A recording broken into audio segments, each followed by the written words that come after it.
La ilaha illallah Muhammad Rasulullah. The last thing I wanted to mention, which is kind of second half of the third slide, for those who are looking on,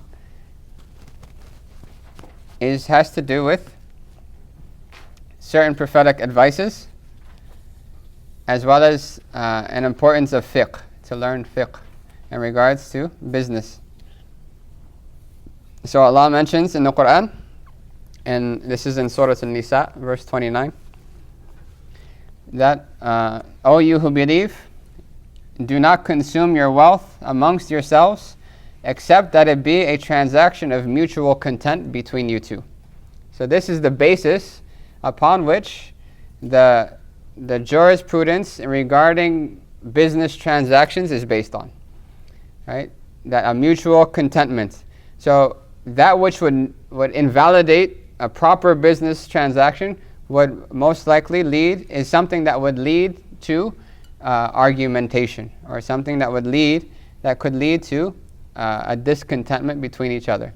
So to sell something that's unknown, right, or to not explain the fault of something, which we mentioned earlier, that if I sell this phone and I don't tell the person that the battery dies right away, as soon as you turn it on, the battery dies.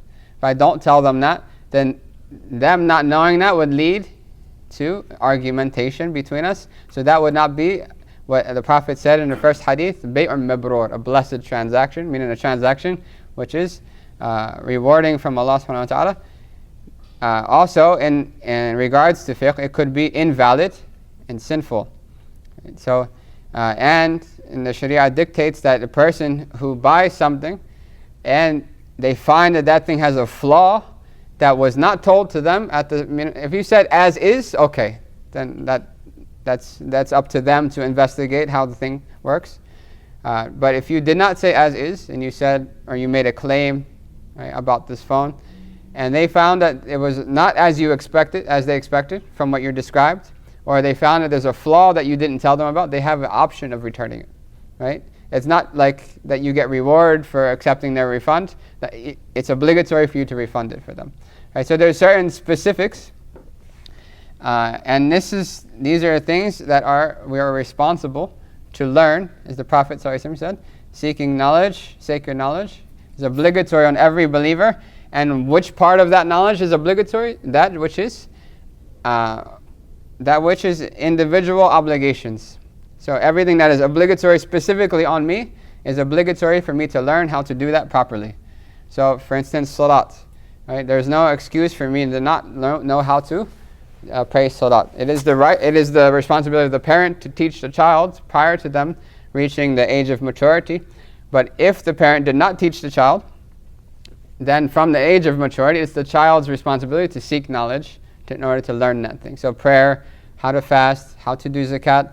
If a person is a person of wealth and they might be liable to pay zakat, then they have to know the rulings of zakat. If a person is married, they have to know the rights of the spouse. They have to know the rights of both the spouse. If they have children, they have to know the rights of the children. Right? If they are in business, they have to know the rulings of business. So there are certain things, and this is very important because the Prophet ﷺ, he said in the hadith of Tirmidhi, لا تزول قدم عبد يوم القيامة حتى يسأله, that the 2 feet of a servant will not move on the day of judgment. They'll be staying in one spot, and he will remain in that spot, and he will not move حتى يسأله, until he is asked about these 3 things. عن عمره فيما أفنى, on his life, and how did he spend his life? What did he spend his life? About his knowledge, and what did he do with it? Did he act on his knowledge?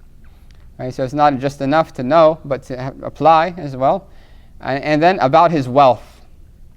Right? And there's 2 questions about wealth. He says about his wealth, from where did he earn it?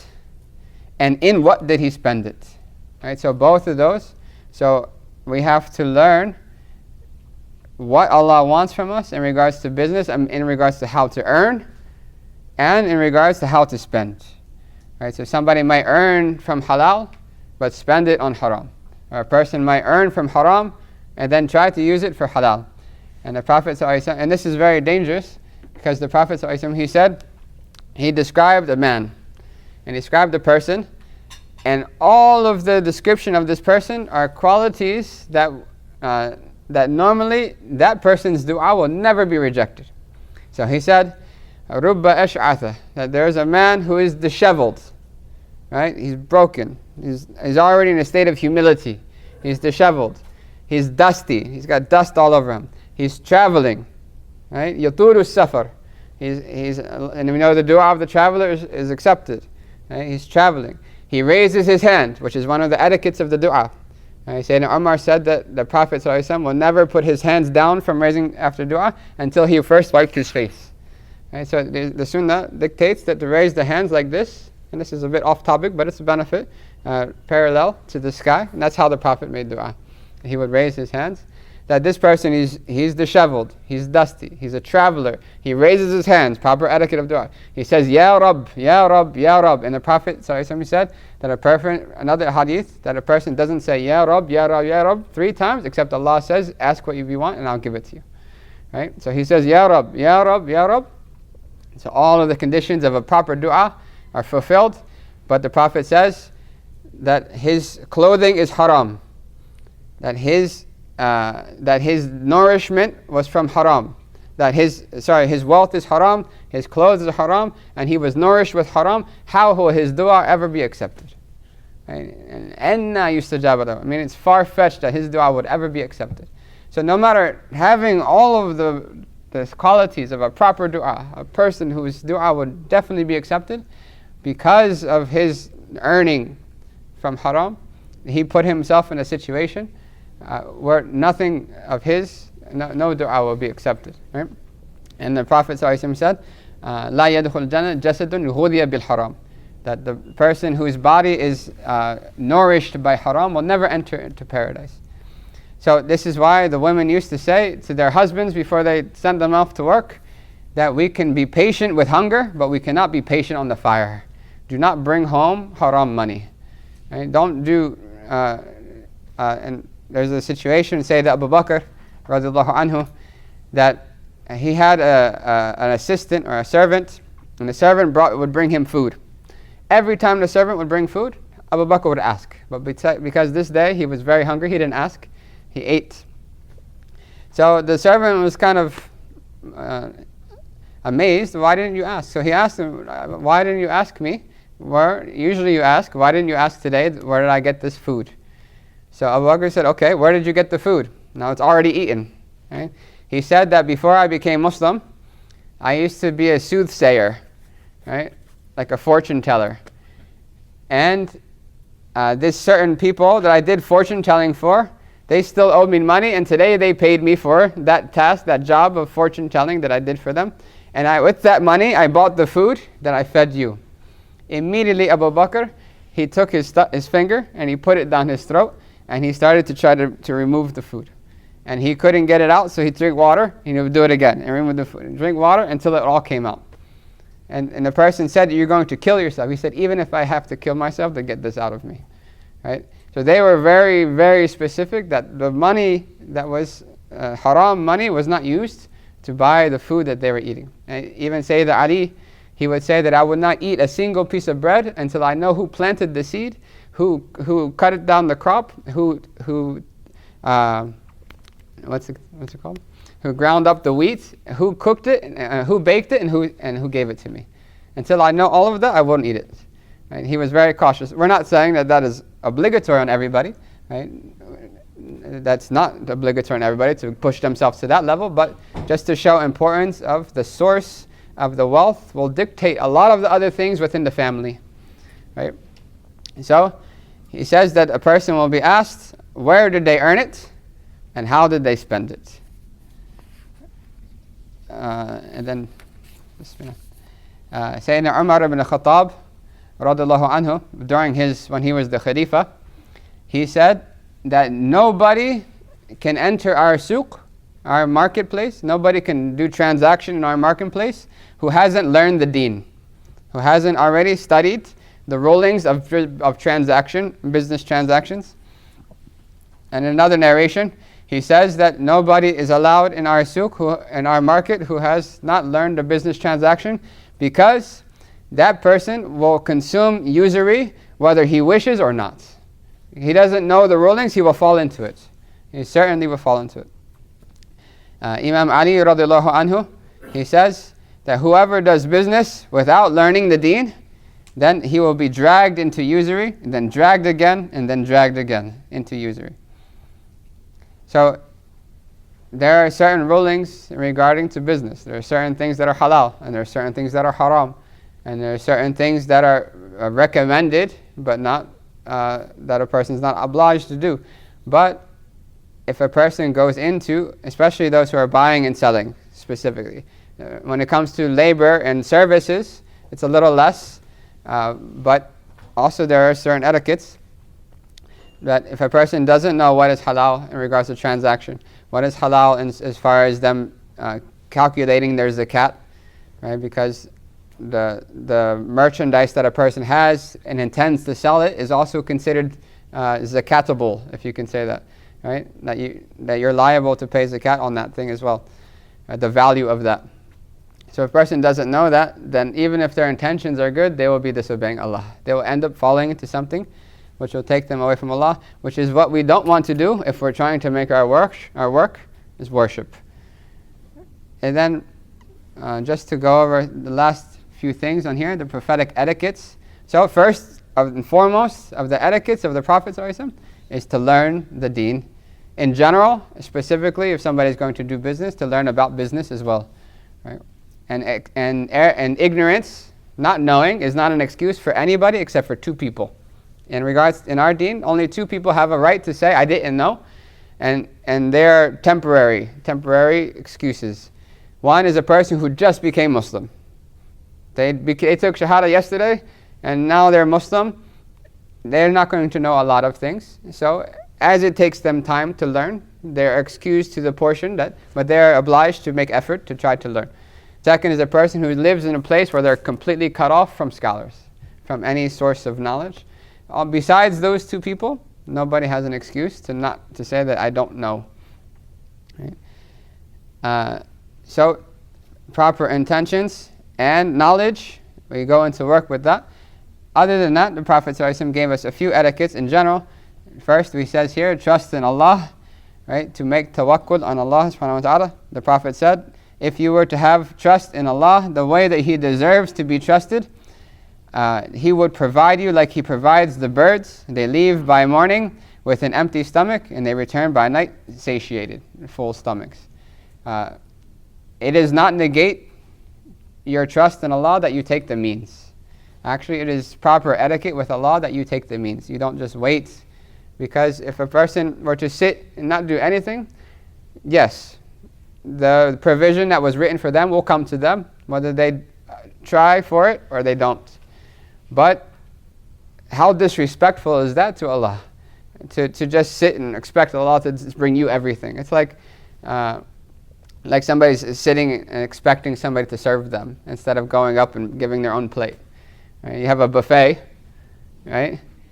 Everybody's getting up, grabbing their plates and putting their food on their plates, and then going to this guy. No, somebody's got to bring it to me. Right? We would think that he's a fool. What are you doing? Right?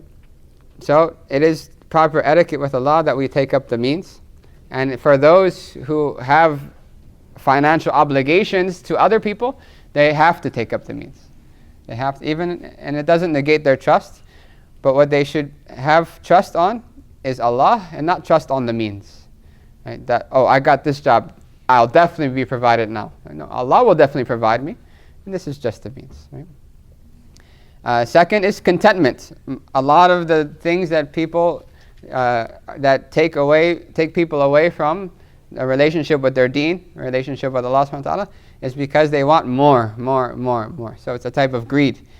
The Prophet ﷺ, he said, "Man asbaha minkum aminan fi sirbihi," whoever rises in the morning safe in his flock, I mean his sheep are okay, in a state of ease in his body, physically he's fine, he's not sick, and he has the sustenance for that day, he has enough food to feed himself for that day, it is as if the entire dunya was given to him.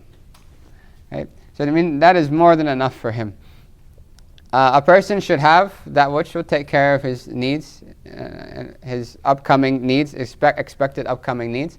But to want to be extremely rich, or to want to have 3 houses instead of just one, instead of just a car, I want a Lamborghini, right? These things will cause a person to go into an area which will take them away from Allah subhanahu wa ta'ala. And a good friend of mine, he would always tell people, buy a transportation. Don't buy a car. Buy a transportation. Buy something that will take you from point A to point B. Not a car that will break down. Buy a car that's good quality, that will do its job. It's good on fuel. It's good on. It's comfortable, right? But buy a transportation. Don't buy a $500,000 car, right? Buy a transportation. So to be content with less. The Prophet ﷺ, he said that when any one of you looks to somebody who's been given more wealth than him, or given more physical beauty than him, then he should also look at somebody else who's been given less. Right? So to remind ourselves that there's people who don't have anything. There's people who barely have water. They have to walk 10 miles to the nearest well to get water, and the water itself is killing them because it's not pure. Right? So there are people who live like that, right? And we're complaining that we don't have the newest such and such technology. You know what I mean? We should be content with what Allah has given us. Right? And the Prophet said that a true wealth, true affluence is contentment, and true poverty is greed. So a person has $1 million but he wants 2, he's poor. Right? He's like a poor person. But a person who has $10 and he's fine with that, he's rich. Next is gratitude. And we'll finish soon with this. Allah says, "O you who believe, eat from the pure of that which we have provided you, and be grateful to Allah if you truly worship Him only." If you truly worship Him only, then be grateful to Allah subhanahu wa ta'ala. Imam Ali was asked, do you want cold water or regular water? He said cold water. And he was known for his abstention from the worldly things. He would like we said, he would look for the hottest days of the year to fast. And he left the dunya completely. Right? But this day, he said, I want cold water. And when cold water was seen as like a luxury. Right? And he wasn't known for being luxurious. So they asked him, why do you want cold water? He said, لِيَسْتَخْرِجْ مِنْ قَلْبِ الشُّكْرُ لِلَّهِ. So that by drinking that cold water on such a hot day, that alhamdulillah comes from the depths of my heart. Right? Gratitude for Allah comes from the depths of my heart. MashaAllah. So gratitude for Allah subhanahu wa ta'ala. And Allah says in the Quran, as we all know, that if you are grateful, then we'll increase you. Last slide, which we won't go too deep into for the sake of time. Quality time, not quantity. Because we work a lot, and maybe some of us work a lot of hours. And then I think with 40 hours is full-time, the minimum full-time. But on top of 40 hours, you have the commute. Right? This is a lot of time that is put into this work in order to earn a living, which is fine. And we hope that all of those hours are on a scale of good deeds on the Day of Judgment with these etiquettes. But at the same time, even though we don't have a lot of time, we should take a specific time every day or weekly or to have time only for Allah. Just to be alone and spend time with Allah subhanahu wa ta'ala. And this is one of the secrets and the shortcuts to gaining true sincerity with Allah subhanahu wa ta'ala, is to make the best worship that you do in private. Right? To have alone time with Allah. To have a time where you schedule it so that your family's rights are fulfilled. You take time with your kids and everything. But also time to just every day, maybe after Fajr or before Fajr, to sit and make dua, to sit and read the Quran, to sit, remember Allah subhanahu wa ta'ala, to sit and reflect. Right? These things are very important for the soul. So yes, work is worship, but there are also things that are specific worships that are necessary spiritually for a person. At the head of them is tahajjud, the night prayer. The night prayer is an absolutely amazing thing. Yes, it is difficult on the nafs. It's very difficult. But if a person is consistent, Allah will make it easy. Allah will change the difficulty into sweetness. And Imam Haddad, he mentioned in his book, the Book of Assistance, that in regards to his tahajjud prayer, he said that if the people of Jannah are experiencing similar to what we experience in our nights, then they're living a good life. And that was his tahajjud time. That's how he compared it to Jannah. Others, they mentioned that for the past 40 years, nothing has ever worried me except for the adhan of Fajr. Meaning that his private time with Allah is like Jannah. But then the adhan goes off, now he has to mix with the people. He has to go out into the public. Right? And they would give all the preparation to that prayer in private and nobody would know. They would wear their best thobe, their best clothing. They would wear their turbans, the men. They would wear their best clothing. They would wear their best perfume. The most expensive perfume they had, they would save it for tahajjud. Right? They would have incense, a type of incense burns called bukhor. And Imam Tirmidhi mentions that the Prophet used to burn bukhor from India. It came from India. And bukhor in Hindi. Because the angels, they love pure smells. So they would burn that and they would sit and they would worship Allah. Then when adhan of Fajr would come, they would put back their regular thobe. They would take off their really expensive, beautiful clothes. And they would put on regular clothes and then go out to the people. Because that was for Allah. That was only for Allah. And that is one of the wisdoms of the shortcuts of getting true sincerity with Allah, that to make all the best worship in private. So the Prophet said that try to never leave tahajjud, even if it's to the extent of milking a goat. It was short, 2 rakats, 4 rakats, just before the adhan. Another narration, to the extent of cracking an egg. Even if it's just 2 quick rakats, never leave it. Never leave it. Because there's so much blessing in that time. And the hadith that Allah's special mercy, it descends at the last third of the night. And Allah calls out, who is there to make dua to me? And I will accept them. Who is there to ask me? And I will give them. Who is there who has a need? And I will fulfill it. And who has sin? I will forgive it. Right? So it's shopping spree, blank check from Allah at the time of tahajjud, to make quality time. For the sisters, if they're not able to pray, they should still keep that time for the prayer for Allah. Right? So that 5 minutes that they would normally play, to sit and make dhikr of Allah. To sit and read the seerah of the Prophet ﷺ, the biography of the Prophet ﷺ.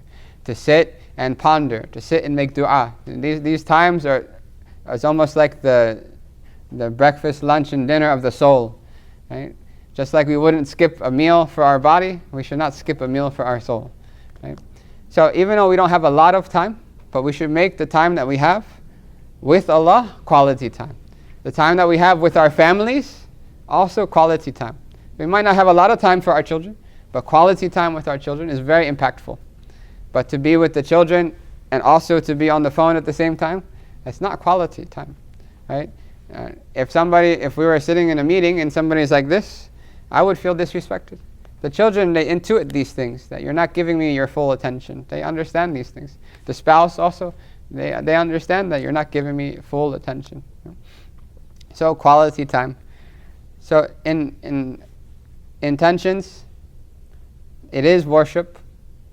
For some it's an obligation, which is the best of worship, to fulfill the obligation. If we go into work with intentions, we go into work and we make our work pleasing to Allah subhanahu wa ta'ala, and we go in with trust that Allah is the provider, not me. This is just a means, and I'm going to do my means with ihsan, in the best way, because I'm a Muslim and my deen calls me to do whatever I'm going to do with perfection, to as best as I can. Right? To do it with prophetic character is a huge form of da'wah. And majority of Southeast Asia became Muslim, Malaysia, Indonesia, because of southern Yemeni businessmen, not scholars, businessmen. Right? All of Indonesia, 98% of Indonesia, all of Malaysia almost, all Muslim, and you can trace it back. And they have the street names, Sayyid al-Kaf. These are families from Yemen, Sayyid al-Alawi. And they're families from Yemen, but they were businessmen. They weren't scholars. But because they did business prophetically, people became Muslim. Thousands and thousands, hundreds of thousands of people became Muslim. Still families there in Malaysia. Still, many. Called Sayyid. Yeah, Sayyid, Ataz, Kaf, lots of families. Haddad. So we ask Allah subhanahu wa ta'ala to allow us to make all 24 hours of our life, every breath that we take every day, worship of Allah subhanahu wa ta'ala, and to make it easy inshaAllah, and to remove the veils from our hearts. Wa sallallahu ala sayyidina Muhammad wa sallam. Alhamdulillahi rabbil alameen. Sorry for 3 minutes over lunchtime now. لا إله إلا الله محمد رسول الله